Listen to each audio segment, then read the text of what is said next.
Exam का एक most important question है, Raoult's law as a special case of Henry law.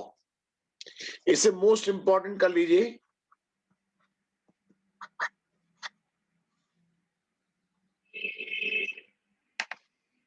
Raoult's law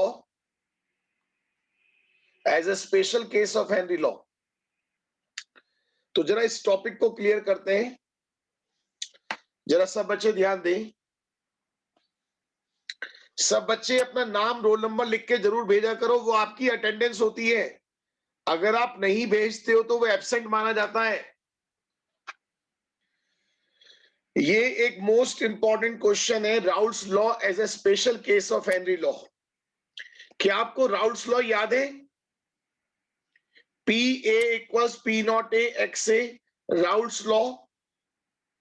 Henry law देखो, कुछ कुछ शक्ल मैच कर रही है क्या? आप देखो जरा,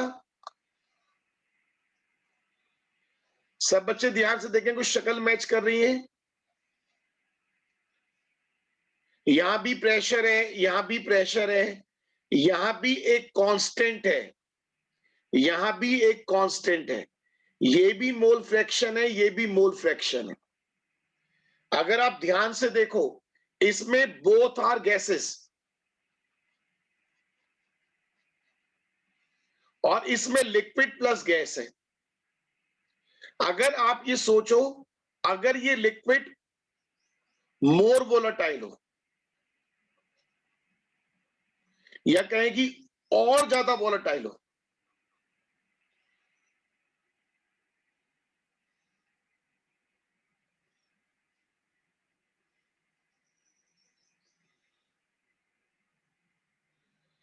अब देखो जरा, मोर वोलेटाइल, जितना ज्यादा वोलेटाइल होगा तो ये गैस की तरह बिहेव करेगा।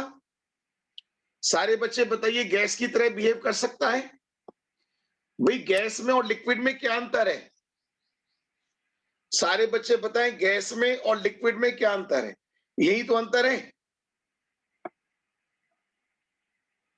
सब बच्चे फॉलो कर रहे हैं? भाई अगर लिक्विड बहुत ज्यादा वोलेटाइल है, अगर लिक्विड वोलेटाइल है और ज्यादा वोलेटाइल है, तो वो गैस की तरह बिहेव करेगा। सारे बच्चे बताइए, जो लिक्विड है वो गैस की तरह बिहेव करेगा। और जैसे ही वो गैस की तरह बिहेव करेगा, तो आप समझ जाइए, जब वो गैस की तरह बिहेव करेगा,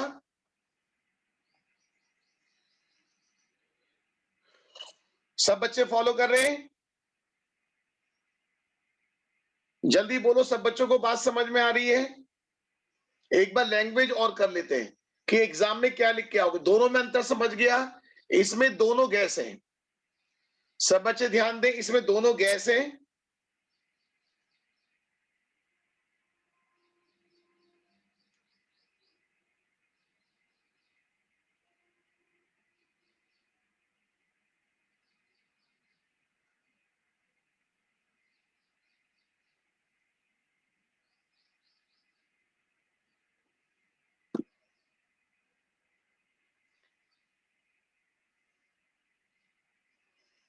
सब बच्चे ध्यान दें, आज जो मैं टॉपिक आपको कराने जा रहा हूं, ये टॉपिक क्लियर हो गया सब बच्चों को? एक बार जरा लैंग्वेज पढ़ लो।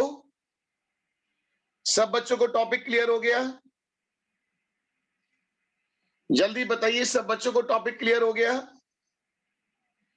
राउल्ट्स लॉ में क्या है?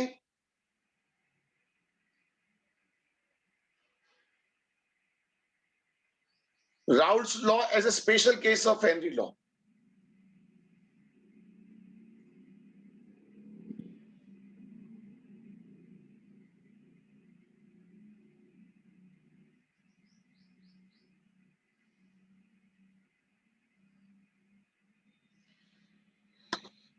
ठीक है, अब जरा सब बच्चे ध्यान दो। आज जो टॉपिक फिर हम कवर करने जा रहे हैं, one of the most important topic. सब बच्चे ध्यान दीजिए, one of the most important topic. आप ये कह सकते हैं, यहां से आपका चैप्टर स्टार्ट होता है मेन। सब बच्चे समझ लीजिए, यहां से आपका मेन चैप्टर स्टार्ट होता है, one of the most important chapter. Colligative property.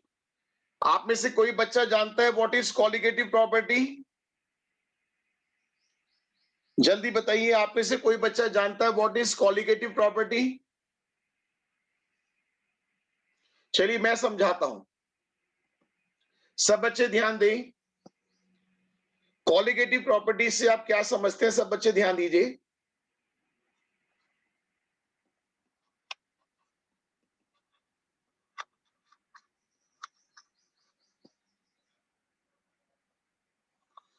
Colligative properties, जरा ध्यान दीजिए, कॉलिगेटिव प्रॉपर्टीज क्या है? ऐसी प्रॉपर्टीज, कॉलिगेटिव प्रॉपर्टीज ध्यान दीजिए जरा, ऐसी प्रॉपर्टीज, फिर दोबारा सुन लो, सॉल्यूशन में दो चीज होती हैं, सॉल्यूट प्लस सॉल्वेंट। जिसका अमाउंट कम होता है वो सॉल्यूट कहलाता है, जिसका अमाउंट ज्यादा होता है वो सॉल्वेंट कहलाता है। जल्दी बोलिए, बात क्लियर? जिसका अमाउंट कम होता है वो सॉल्यूट, जिसका अमाउंट ज्यादा होता है सॉल्वेंट। अब आप ये समझ लो, कुछ प्रॉपर्टीज ऐसी होती हैं, सब बच्चे ध्यान दें, कुछ प्रॉपर्टीज ऐसी होती हैं जो नंबर ऑफ सॉल्यूट पार्टिकल्स पे डिपेंड करती हैं। सब बच्चे ध्यान दें, ऐसी प्रॉपर्टीज जो नंबर ऑफ सॉल्यूट पार्टिकल्स पे डिपेंड करती हैं, ऐसी प्रॉपर्टीज जो नंबर ऑफ सॉल्यूट पार्टिकल्स पे डिपेंड करती हैं। नंबर ऑफ सॉल्यूट पार्टिकल्स, सबसे बात ध्यान सुन लो, नंबर ऑफ सॉल्यूट पार्टिकल्स।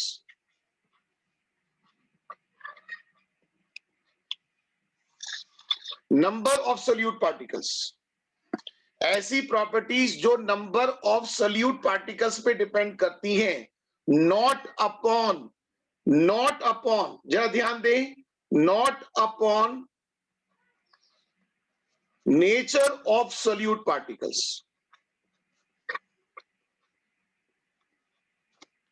सब बच्चे फॉलो कर रहे हैं? ऐसी प्रॉपर्टीज जो नंबर ऑफ सॉल्यूट पार्टिकल्स पे डिपेंड करती हैं, नेचर ऑफ सॉल्यूट पार्टिकल्स पे डिपेंड नहीं करती, ऐसी प्रॉपर्टीज को हम कॉलिगेटिव प्रॉपर्टीज कहते हैं। कितने बच्चों को बात समझ में आ रही है? जल्दी बोलिए, कितने बच्चों को बात समझ में आ रही है? मैं किसी भी बच्चे को अनम्यूट करके पूछ सकता हूं। The properties depend on the properties depend on the number of solute particles. सब बच्चे लिख के प्रैक्टिस करेंगे। The properties depend on the number of solute particles irrespective of their nature, irrespective of their nature relative to the total number of particles. जरा बार बार इस बात को समझने की कोशिश करें, सब बच्चे इस बात को समझने की कोशिश करें कि सॉल्यूशन में कितने पार्टिकल्स हैं कोई फर्क नहीं पड़ता, पार्टिकल छोटे हैं पार्टिकल भारी हैं कोई फर्क नहीं पड़ता, सॉल्यूशन में सॉल्यूट पार्टिकल्स कितने हैं। जल्दी से डेफिनेशन याद कर लो, एक बार लिख के प्रैक्टिस कर लो। स्टैंडर्ड डेफिनेशन है, स्टैंडर्ड डेफिनेशन है, एक बार लिख के प्रैक्टिस कर लो।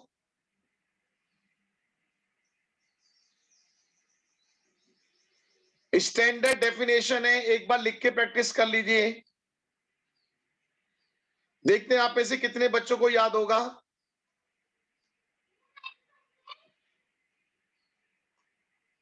The properties depend on the number of solute particles irrespective of their nature relative to the total number of particles present in the solution.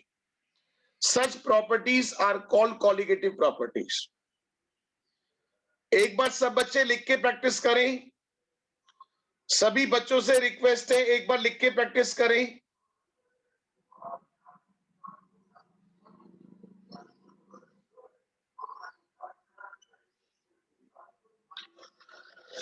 मैं देखना चाहता हूं कि कितने बच्चे 3 लाइनें याद कर सकते हैं। जिन बच्चों को याद होता जाए मुझे व्हाट्सएप पर यस लिख के भेजते रहिए। The properties depend on the number of solute particles irrespective of their nature relative to the total number of particles present in the solution. Such properties are called colligative properties. मैंने आपको simple शब्दों में बता दिया, ऐसी properties जो number of solute particles पे depend करती हैं, not upon nature of solute particles, not upon nature of solute particles. जल्दी बोलो, डेफिनेशन याद हो गई सब बच्चों को?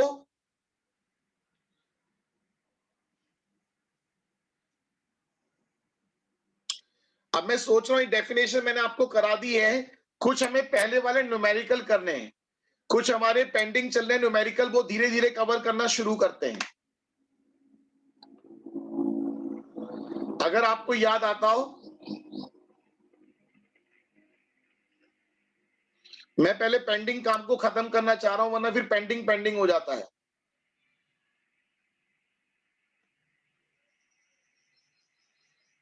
आई थिंक हम लोग कहां तक आ गए थे? क्वेश्चन नंबर 1 2 3 हो गया था या नहीं हो पाया था? सारे बच्चे बताओ क्वेश्चन नंबर। अच्छा, अभी तो यहीं चल रहे थे हम। जल्दी बोलो, क्वेश्चन नंबर 1 कर लोगे? सारे बच्चे बताइए, क्वेश्चन नंबर 1 कर लेंगे? सारे क्वेश्चन 1 2 3 4 डिस्कस कर रहा हूं।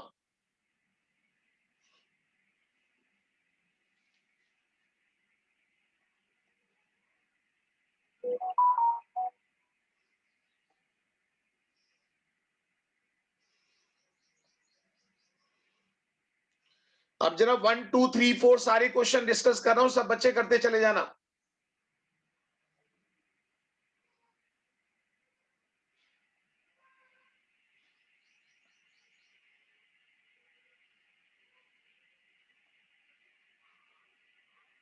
एक मिनट जरा होल्ड कीजिए।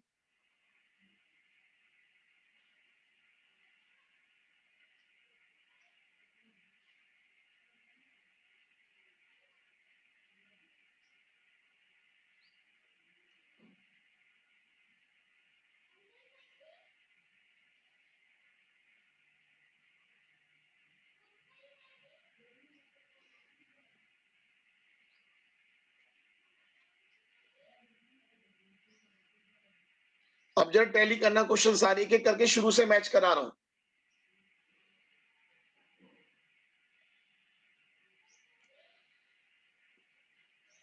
क्वेश्चन नंबर 1 किया था, कुछ याद है? जरा ध्यान दीजिए, क्वेश्चन नंबर 1 क्या है? Calculate the mass percentage of benzene and carbon tetrachloride. जल्दी से टैली कर लो, एक बार सारे करा रहा हूं। क्वेश्चन नंबर 1,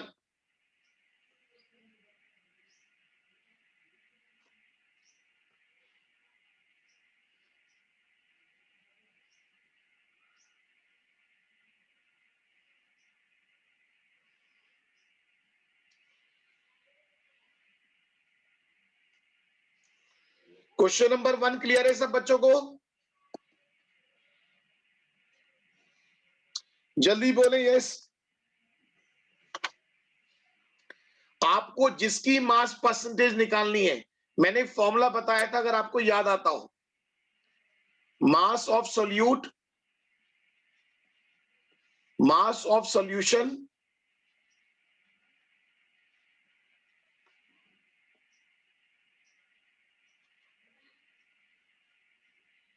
आ रहे सब बच्चों को याद?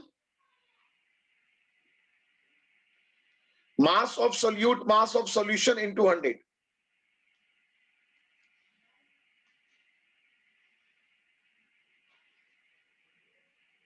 आप जरा ध्यान दें, दूसरा क्वेश्चन पढ़ते हैं। दूसरा question, calculate the mass percentage of aspirin, calculate the mass percentage of aspirin in acetonitrile when 6.5 gram is dissolved in 450 ग्राम।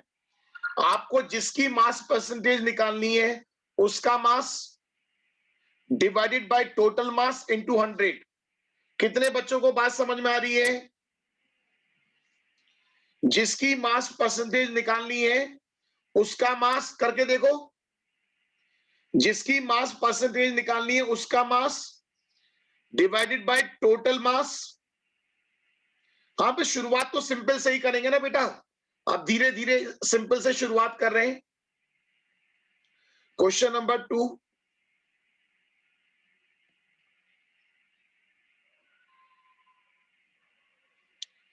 अब देखो, अब आते हैं, ये अच्छा क्वेश्चन है। क्वेश्चन नंबर 3 अच्छा है, पहले क्वेश्चन नंबर 3 पढ़ लो।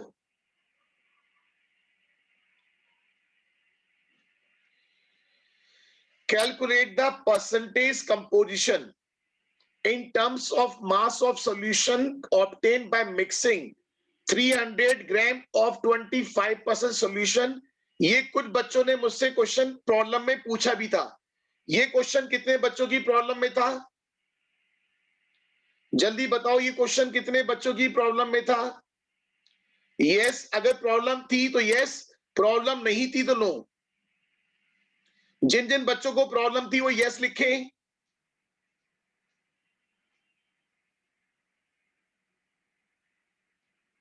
ठीक, अच्छा एक चीज बताओ, क्या आप ये बता सकते हो 300 का 25% कितना होगा? 300 का 25%, क्या आपको परसेंटेज निकालनी आती है? 300 का मतलब मल्टीप्लाई, 300 का 25% 75 हो गया, और 75 और 400 का 40%, 400 का 40% 160। तो बता सकते हैं टोटल सोल्यूट कितना हो गया? जल्दी बताइए, टोटल सोल्यूट कितना हो गया? मास ऑफ सोल्यूट 300 का 25%, 400 का 40%, 75 प्लस 160 235 ग्राम। बोलो पहला पॉइंट क्लियर हुआ? सारे बच्चे बताओ, पहला पॉइंट क्लियर हुआ? सोल्यूट का मास, और हमने मिलाया कितना कितना था? 300 और 400, तो मास ऑफ सोल्यूशन कितना हो गया?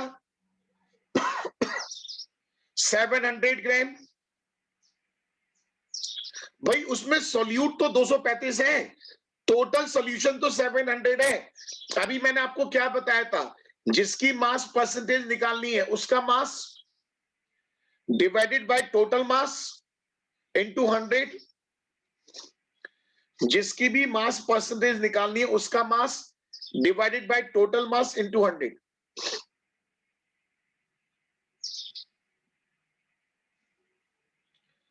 जल्दी बोलिए, सब बच्चों को क्लियर?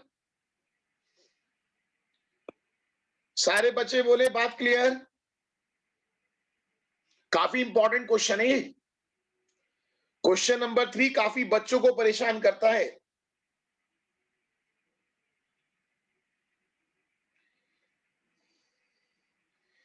अभी आप सब बच्चों को बताता हूं, अभी शायद आपने फील किया होगा कि क्लास के अंदर अभी 25-30 बच्चे वायरस बन के आए थे। आपने फील किया था अभी कुछ देर पहले?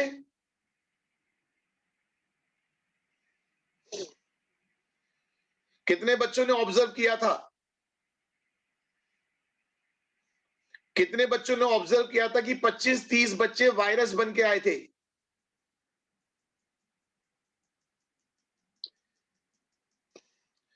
कुछ बच्चों ने ऑब्जर्व किया होगा एकदम 25-30 बच्चे अजीबोगरीब नाम से आ रहे थे क्लास के अंदर। उन्होंने क्लास को डिस्टर्ब करने की कोशिश करी थी, बट वो उनका मंसूबा कामयाब नहीं हो पाया। किसी कोचिंग वाले ने एकदम 25-30 बच्चे एकदम भेज दिए ताकि डिस्टरबेंस हो जाए। ये किसी कोचिंग वाले का ही काम था कि 25-30 बच्चे एकदम भेज दिए, वहां पे जाके डिस्टर्ब करके आओ, बट वो कामयाब नहीं हो पाए, वो अपने मंसूबे में कामयाब नहीं हो पाए। Terror attack on our class, बिल्कुल सही नाम दिया। अरे वैसे ही कोरोना अटैक कर रहा है, पता नहीं लोगों को चैन नहीं है। लोगों को चैन नहीं है, अपना काम से काम रखें तो बेटर है।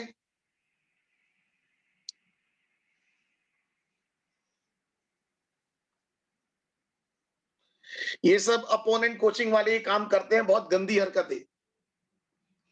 आप बताओ, मैंने बैच में कभी किसी टीचर की बुराई करी है आज तक? सारे बच्चे बताओ, मैंने कभी किसी टीचर की आज तक बुराई करी है? जो बच्चे 11th क्लास से मेरे यहाँ पढ़ रहे हैं, मैंने कभी किसी टीचर की बुराई करी हो, किसी टीचर का नाम लिया हो? और कुछ टीचर ऐसे हैं, जब तक क्लास में मेरा नाम नहीं लेते, उनका क्लास स्टार्ट नहीं होती। पहले वो मेरा नाम लेते हैं, 2-4 मेरी तारीफ करते हैं, उसके बाद क्लास स्टार्ट करते हैं। कुछ तो स्कूल में भी टीचर ऐसे हैं। चलिए कोई नहीं, करने दीजिए, हर एक को अपना काम करने दीजिए। क्वेश्चन नंबर 4 स्टार्ट करते हैं।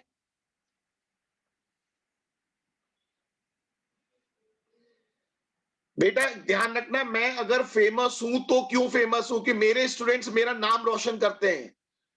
हमेशा ध्यान रखना, किसी भी टीचर की ताकत, किसी भी टीचर की ताकत उसके स्टूडेंट्स होते हैं। अब आप ये बताओ, सचिन तेंदुलकर के जो टीचर थे वो क्यों फेमस थे? क्योंकि सचिन तेंदुलकर उनका स्टूडेंट है। वो अपने आप फेमस नहीं है। कोई टीचर बड़ा अपने आप नहीं होता, जब उसके स्टूडेंट्स बड़ा काम करते हैं तो वो टीचर बड़ा हो जाता है। बहुत से टीचर अपने आप को नंबर 1 बोलते हैं। किसी टीचर के बोलने से कोई नंबर 1 नहीं होता। जब उसके स्टूडेंट बोलते हैं कि हमारा टीचर नंबर 1 है, तब जाके पता चलता है।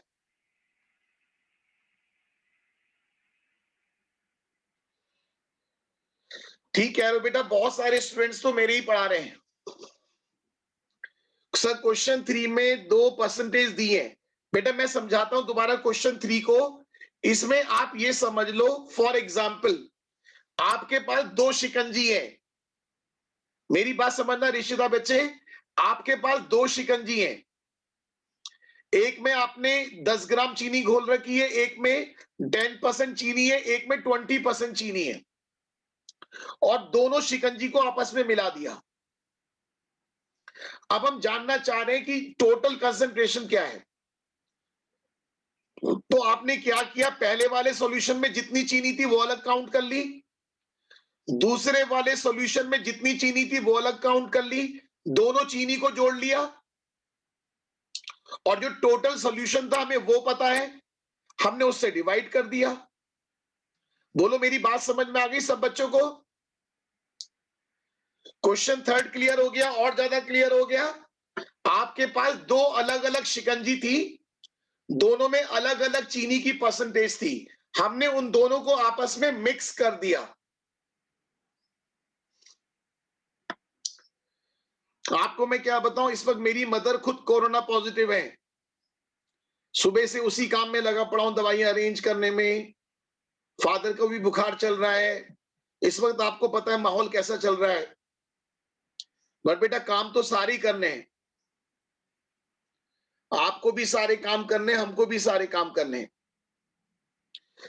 बेटा आप ये समझो, अगर 33.5 सोल्यूट की कंसंट्रेशन है तो 66.5 सॉल्वेंट। हमें तो सोल्यूट की पूछ रहा है, तो सोल्यूट की 33.5। ऋषिदीप बात समझ में आ गई? कई बच्चों के फादर, बच्चे अभी मैसेज लिख के भेज रहे हैं, सर मेरे फादर मेरी मदर हॉस्पिटलाइज है। बेटा इस वक्त बहुत ही माहौल खराब है, मैं बता नहीं सकता। उसमें जितना हो सके अपने आप को कमरे में बंद कर लो। थैंक्स बेटा। अच्छा क्वेश्चन नंबर 4 करते हैं। Question number 4, a sample of drinking water was found to be contaminated with chloroform.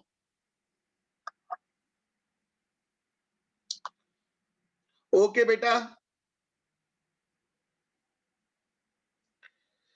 the sample of drinking water was found to be severely contaminated with chloroform supposed to be carcinogenic. सुनो मेरी बात, पहली line आपको सिर्फ knowledge के लिए दी गई है। पहली लाइन आपको सिर्फ नॉलेज के लिए दी गई है। हमारा असली क्वेश्चन स्टार्ट होता है, the level of contamination was 15 ppm by mass. Express this in percentage by mass. क्या आप में से किसी बच्चे को 15 ppm का मतलब पता है?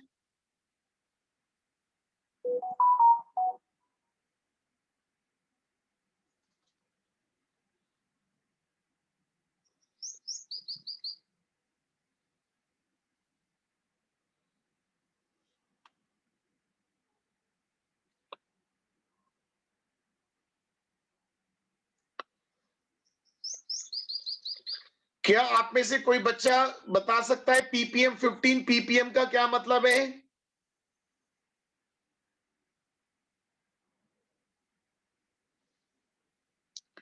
तो पहले क्वेश्चन ढंग से पढ़ लिया सब बच्चों ने? जल्दी बताओ, सब बच्चों ने क्वेश्चन ढंग से पढ़ लिया?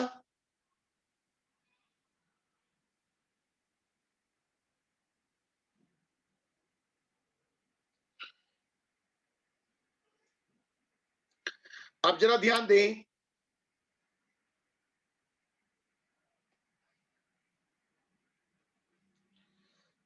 सब बच्चे ध्यान दीजिए। मैं बहुत आराम से क्वेश्चन समझाऊंगा आपको, ध्यान से सुनो। सबसे पहले क्वेश्चन की लाइन को ओपन कर लो। 15 ppm chloroform by mass means ppm parts पर मिलियन। मिलियन का मतलब होता है 10 की पावर 6। मेरी बात याद आ रही है? 10 की पावर 6। मिलियन का मतलब 10 की power 6। 15 gram of chloroform dissolve in 10 की पावर 6 ग्राम ऑफ सॉल्यूशन। पहले बोलो फर्स्ट लाइन क्लियर है? सारे बच्चे बोलो फर्स्ट लाइन क्लियर है? 15 gram of chloroform dissolve in 10 की power 6 gram of solution.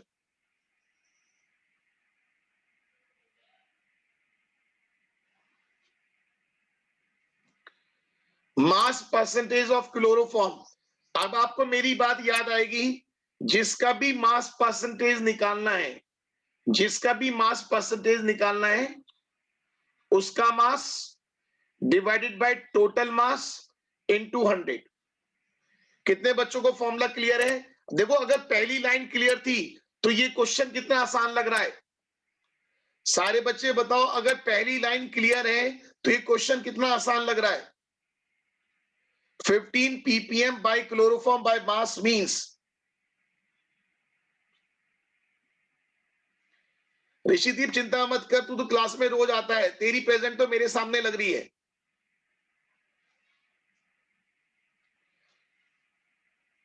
$15 gram of chloroform dissolve in 10 की power 6 gram of solution. Mass percentage of chloroform, जिसका भी मास परसेंटेज निकालनी है उसका mass divided by total mass into 100। सब बच्चे बोलो यहां तक की बात क्लियर? जल्दी बोलो यहां तक की बात क्लियर? किसी भी बच्चे को दिक्कत हो बताओ जल्दी से। ठीक, फिर आगे चलते हैं।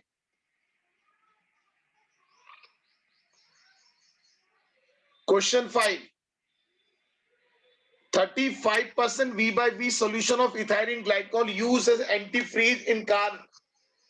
क्या कोई बच्चा बता सकता है 35% V by V का क्या मतलब है? अगर आप लाइन को ओपन कर दोगे, ईशान आपने सही कहा है। 35% V by V का मतलब 35 ml of ethylene glycol dissolved in 100 ml of solution। तरुण बच्चे, सॉल्यूशन, वाटर नहीं, सॉल्यूशन। तरुण बच्चे याद रहेगा मेरी बात। 35 ml of ethylene glycol dissolved in 100 ml of solution। Solution word आता है। अब देखो जरा आप,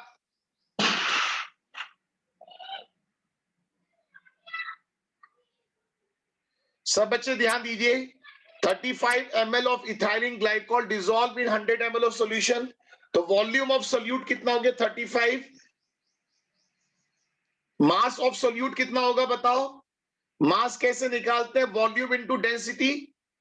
जल्दी बोलो, क्वेश्चन 5 हो जाएगा। सारे बच्चे बोले क्वेश्चन 5 हो जाएगा। बताओ क्वेश्चन टफ तो नहीं लग रहे? बेटा चिंता मत करो, मैं 2-2 बार समझा दूंगा, बिल्कुल परेशान मत होना। लोग बागों ने डर बिठा रखा है कि न्यूमेरिकल टफ होते हैं, कुछ नहीं। अगर एक-एक न्यूमेरिकल मेरे साथ कर लोगे, दिक्कत क्यों आएगी? एक बार मेरे साथ कर लो, कहीं कोई दिक्कत नहीं आएगी। ये मैं आपको विश्वास दिलाता हूं, 100% क्वेश्चन तो आपके बोर्ड के हो जाएंगे और 90% कंपटीशन के भी हो जाएंगे। मुझ पर विश्वास रखना, बस आप बिल्कुल भी चिंता मत करो। Question number 6,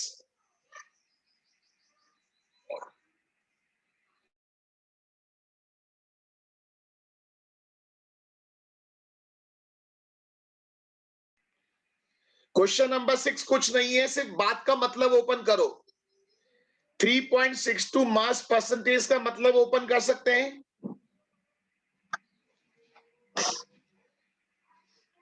3.62 gram of solute dissolved in 100 gram of solution.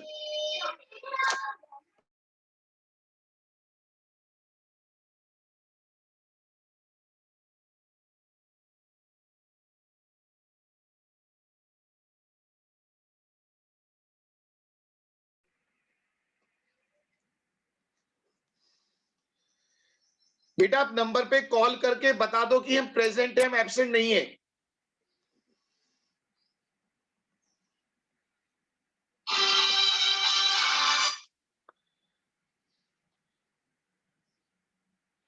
अच्छा बताओ question number 6, 3.62 mass percentage of sodium hypochlorite means 3.62 gram of sodium hypochlorite dissolved 100 gram of solution।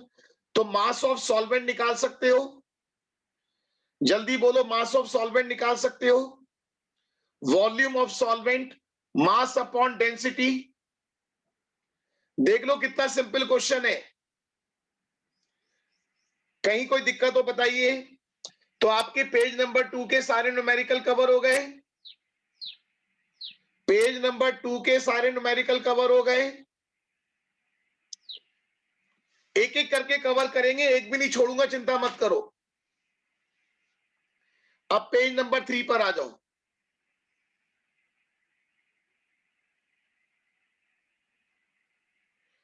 Question number 1, कितने बच्चे क्वेश्चन नंबर 1 कर सकते हैं?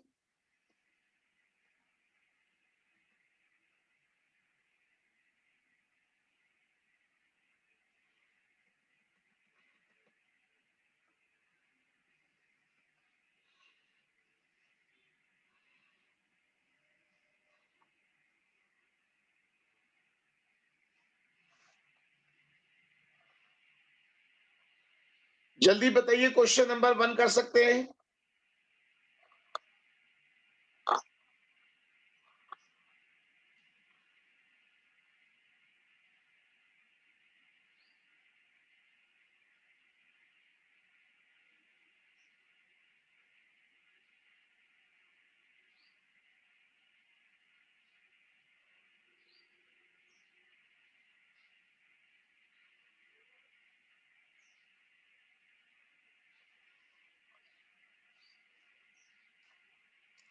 सब बच्चे ट्राई करें।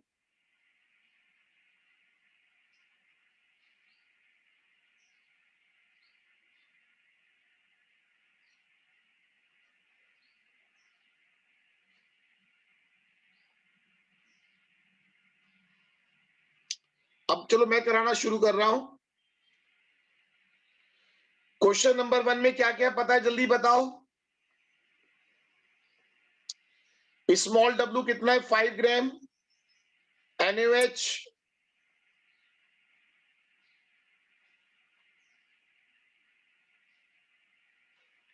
मैं कराता हूं। Question 1, small W, capital W, volume दिया है।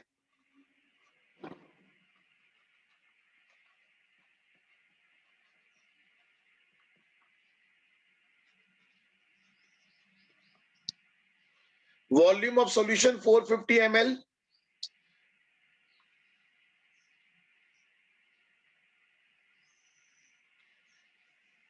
बेटा 3.62% वाला क्वेश्चन जो था ना उसमें 3.62 डिसॉल्व इन सॉल्यूशन है, सॉल्यूशन कर लेना, वाटर नहीं होता सॉल्यूशन।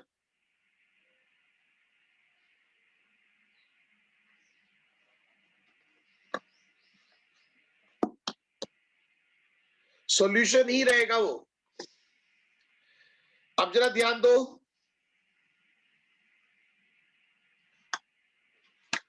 वेदांत बच्चे एक बार बात कर लेना, कोई बात नहीं, आप बता देना अपनी बात। वॉल्यूम ऑफ सॉल्यूशन जरा ध्यान दे।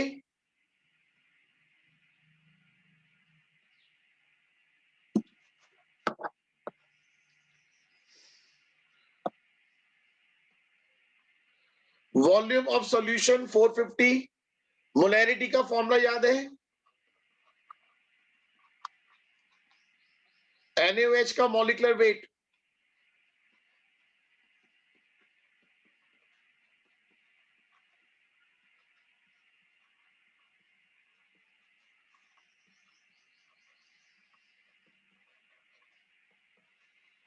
फाइव अपॉन 40,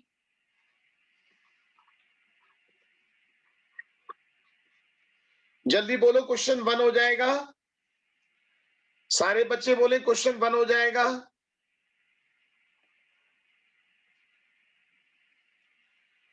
अब क्वेश्चन 2 ट्राई करते हैं।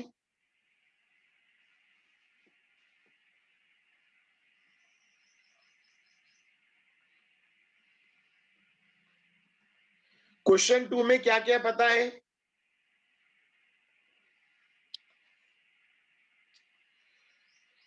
देखो जरा क्वेश्चन 2 देखो आप।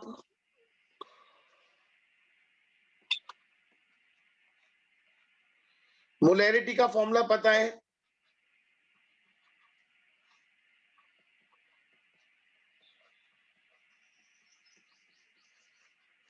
अच्छा बताओ यहां से W का फॉर्मूला क्या बन जाएगा, सारे बच्चे बताओ W का formula, molarity into molecular weight into volume,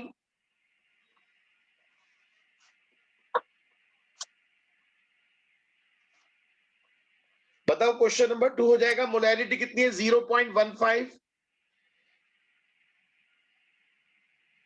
benzoic acid का मॉलिक्यूलर वेट निकाल लोगे, बेंजोइक एसिड का molecular weight,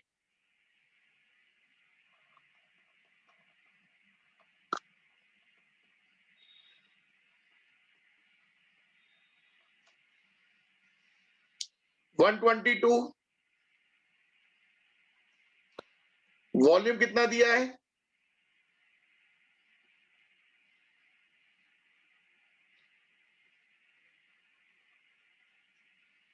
250,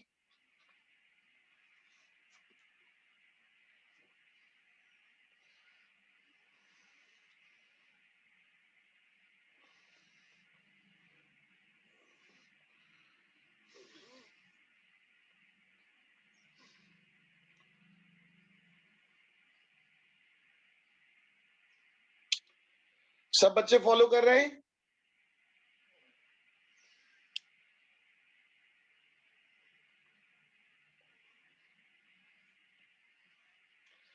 question number 3,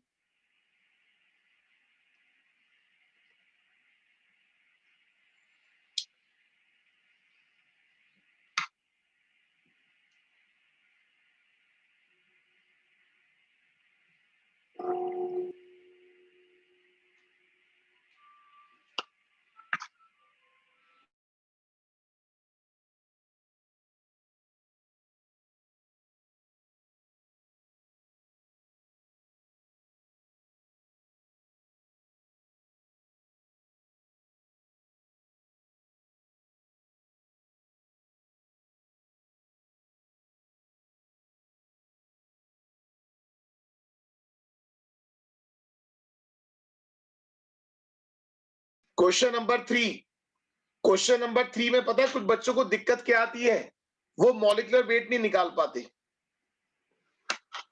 question number 3 में क्या आप ए पार्ट में मॉलिक्यूलर वेट निकाल सकते हैं?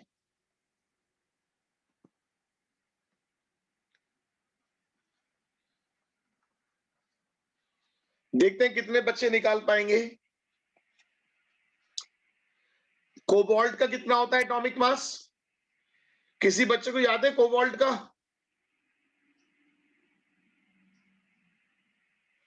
कोबाल्ट का एटॉमिक मास किसी को याद आता हो?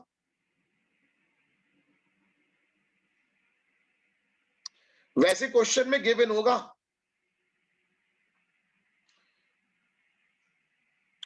कोबाल्ट का एटॉमिक मास क्वेश्चन में गिवन होगा। कोई बच्चा गैस कर रहा है?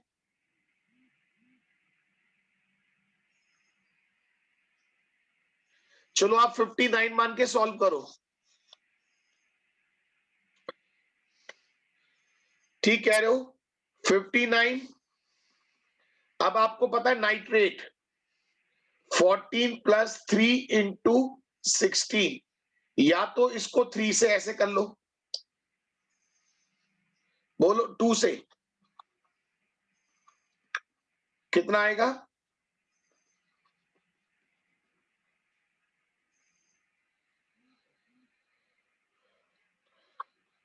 ये आएगा। और 6 इंटू 18, मेरे ख्याल से 291 तो नहीं आ रहा?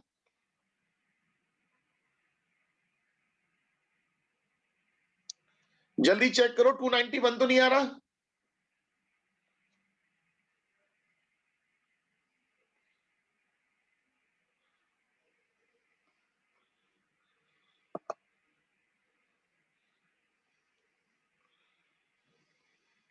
ठीक। अब एक चीज बताओ, क्या आप क्वेश्चन कर सकते हो? क्या आप क्वेश्चन कर सकते हैं? सारे बच्चे बताइए, क्या आप कर सकते हैं थर्ड का ए पार्ट?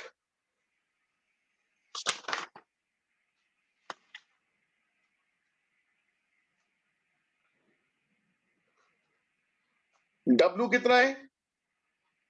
30 अपॉन वॉल्यूम कितना दिया है?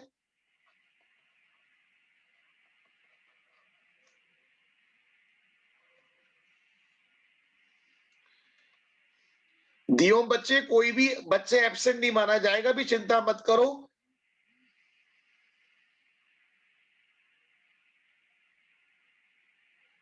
कोई भी दिक्कत है क्लास के बाद जो मैंने नंबर दिया है वहां पर आप बता दो कि मेरा नाम ये है और मेरा रोल नंबर ये है।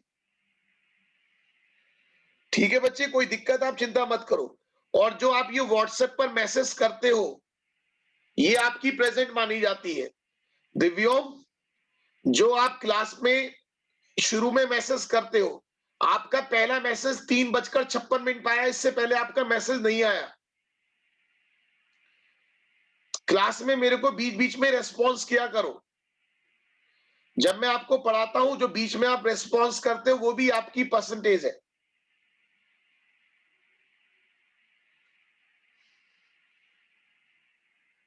तो बैच से पहले, बैच के बाद में आप मुझे भेज दे करो।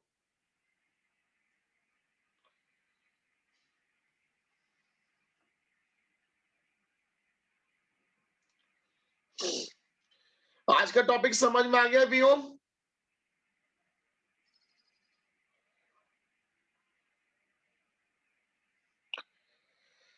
सब बच्चे सुनो ध्यान से, कल भी क्लास कंटिन्यू कर रहे हैं। कल भी क्लास कंटिन्यू कर रहे हैं, सिर्फ न्यूमेरिकल्स करेंगे ताकि आपके न्यूमेरिकल्स पक्के हो जाए। सिर्फ न्यूमेरिकल न्यूमेरिकल की क्लास रहेगी, सारे न्यूमेरिकल पक्के करा दूंगा। और टाइमिंग यही रख लेते हैं, सेम टाइमिंग।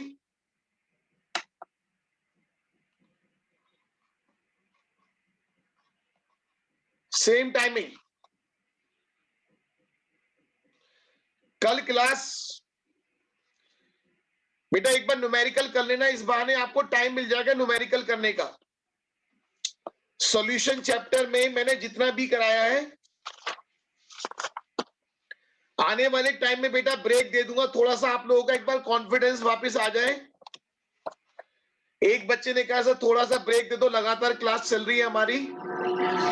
मैं आपसे बता रहा हूं कि बेटा थोड़ा सा भी एक बार आप लोगों को कॉन्फिडेंस आ जाए कि जो चैप्टर हम पढ़ रहे हैं अच्छे से समझ में आ रहा है, फिर मैं आपको ब्रेक दे दूंगा। फिर मैं आपको सैटरडे का ब्रेक दे दिया करूंगा। आपको प्रैक्टिस करने के लिए फिर सैटरडे का ब्रेक मिल जाया करेगा। अभी थोड़ा सा न्यूमेरिकल वाला चैप्टर चल रहा है। अभी मैं बेटा टाइम चेंज नहीं कर रहा, फिर बार-बार दिक्कत होती है बच्चों को। आने वाले टाइम में फिर टाइम सेट कर लेंगे, आपको दिक्कत नहीं आएगी। अभी आप कल न्यूमेरिकल प्रैक्टिस कर लो और अगर कोई इमरजेंसी हुई तो मैं आपको बता दूंगा। जैसे कि आपको पता है घर में कुछ लोग अभी तबीयत खराब है, अगर कोई इमरजेंसी वाला फैक्टर होगा तो बता दूंगा, अदरवाइज सेम टाइम पर क्लास लेंगे। ठीक है बेटा, आज के लिए इतना रखते हैं।